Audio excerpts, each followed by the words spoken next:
Hi everyone, here we meet again. Today we will learn about passive movement.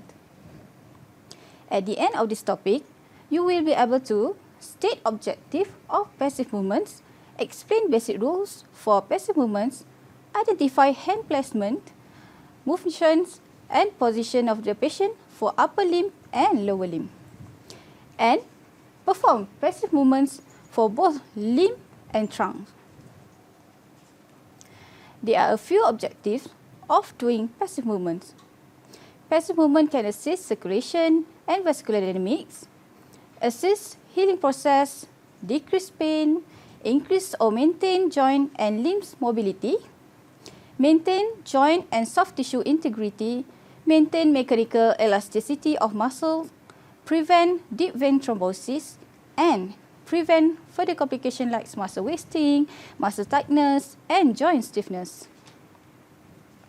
The indications for passive movement are patient who is unable to move the limb or part of the body, such as in paralysis, under anesthesia, complete bed rest, and unconscious patient.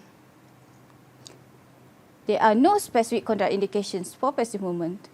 In the acute inflammatory stage, it can be contraindicated when the motion can disrupt the healing process, such as in acute fracture. The following are the basic rules of passive movements. Number 1, the spot not to be moved should be adequately supported. Number 2, the parts to be moved should be comfortably grasped. The sequence of motion should be decided either distal to proximal or proximal to distal.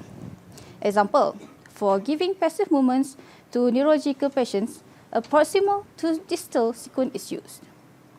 Reverse, a distal to proximal sequences is more commonly used to aid venous and lymphatic return. At the extremities of the ranges, the grasp of the stretched skin side should be eased to prevent dragging. Next, the grasp should be as near as possible to the joint to be moved. As the movement is performed, the joint may be given slight traction, but compression should be exerted at the extremities of the range. The motion should be smooth and rhythmical, and the repetition rate maintained at even tempo.